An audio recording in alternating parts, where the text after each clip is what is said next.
વિચાર ક્રાંતિમાં આપનું હાર્દિક સ્વાગત છે. ઉપાસના, સાધના, આરાધનાનું અનુષ્ઠાન એટલે ગૌરી વ્રત.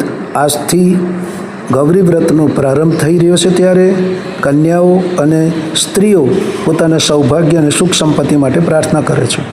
આત્મીય ભાઈઓ બહેનો, વિચાર ક્રાંતિમાં આપનું હાર્દિક સ્વાગત છે. આજે આપણે જાણીશું એક એવા પવિત્ર વ્રત વિશે જે ભારતીય સંસ્કૃતિમાં કન્યાઓ અને સૌભાગ્યવતી મહિલાઓ માટે અત્યંત શ્રદ્ધા અને આસ્થાનું પ્રતીક માનવામાં આવે છે. આ છે ગૌરી વ્રત. ગૌરી વ્રત માત્ર ઉપવાસ નથી, પરંતુ ઉપાસના, સાધના અને આરાધનાનું પવિત્ર અનુષ્ઠાન છે.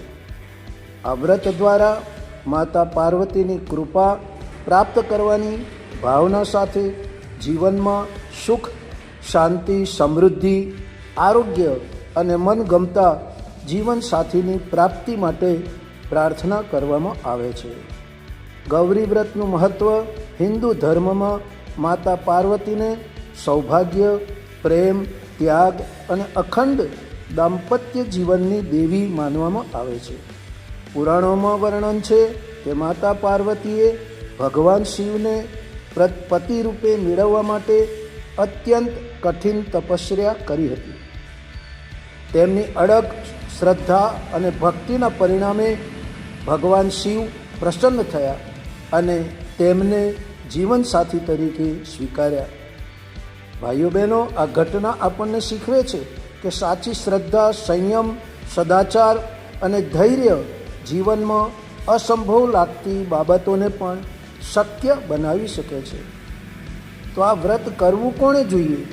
પરંપરાગત રીતે ગૌરી વ્રત કુંવારી કન્યાઓ મનગમતા, સદાચારી અને ગુણવાન જીવનસાથીની પ્રાપ્તિ માટે કરે છે. પરંતુ ઘણા પરિવારોમાં સૌભાગ્યવતી મહિલાઓ પણ પોતાના પતિના આયુષ્ય, પરિવારના સુખ, સંતાનોના કલ્યાણ અને ઘરની સમૃદ્ધિ માટે આ વ્રત કરે છે. આ વ્રતનો મુખ્ય હેતુ માત્ર કોઈ ઈચ્છા પૂર્ણ કરવાનો નથી, પરંતુ મન, વાણી અને વર્તનને પવિત્ર બનાવવાનો છે. તો આ વ્રત કરવું કેવી રીતે? તો વ્રત માટેના નિયમો છે: વહેલી સવારે સ્નાન કરીને સ્વચ્છ અને સાત્વિક વસ્ત્રો ધારણ કરવા, ઘરમાં અથવા મંદિરમાં માતા ગૌરીની પ્રતિમા અથવા ચિત્રની સ્થાપના કરી શિવ પાર્વતીની પૂજા કરવી, દીવો પ્રગટાવી કંકુ, ચોખા, ફૂલ, ફળ અને પ્રસાદ અર્પણ કરવા. શક્ય હોય તો ઓમ પાર્વત્યય નમઃ, ઓમ ગૌરીય નમઃ અથવા મહામૃત્યુંજય મંત્રનો જપ કરવો. ગૌરી માતાની આરતી અને વ્રત કથા સાંભળવી અને વાંચવી.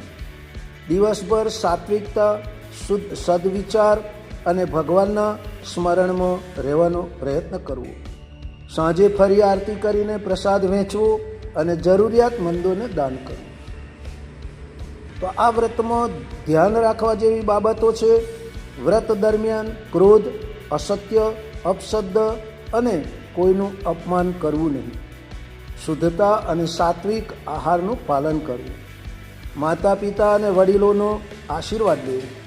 ભગવાન પ્રત્યે અડગ શ્રદ્ધા અને વિશ્વાસ રાખવો. આ વ્રત કરવાથી મનમાં શાંતિ અને સકારાત્મકતા વધે છે. ઘરમાં સુખ, સમૃદ્ધિ અને આનંદનું વાતાવરણ સર્જાય છે. પરિવારમાં પ્રેમ, એકતા અને પરસ્પર વિશ્વાસ મજબૂત બને છે. કન્યાઓ માટે યોગ્ય જીવનસાથીની પ્રાપ્તિ માટે આ વ્રત શ્રદ્ધાપૂર્વક કરવામાં આવે છે. સૌભાગ્યવતી મહિલાઓ માટે અખંડ સૌભાગ્ય અને પરિવારના કલ્યાણની ભાવના મજબૂત બને છે. આ વ્રત આત્મવિશ્વાસ, સંયમ અને આધ્યાત્મિક વિકાસમાં મદદરૂપ બને છે. ગૌરી વ્રતનો અંતિમ મહત્વ છે કે ગૌરી વ્રતનો સાચો અર્થ માત્ર ભૂખ્યા રહેવાનો નથી. સાચો અર્થ છે પોતાના વિચારોને પવિત્ર બનાવવા, સદાચાર અપનાવો, ઈશ્વર પ્રત્યે શ્રદ્ધા રાખવી અને જીવનમાં પ્રેમ, કરુણા તથા સેવા જેવા ગુણો વિકસાવવા. જ્યારે આપણે સારા વિચારો, સારા કર્મો અને ભક્તિ સાથે જીવન જીવીએ છીએ ત્યારે ભગવાનની કૃપા આપમેળે મળે છે.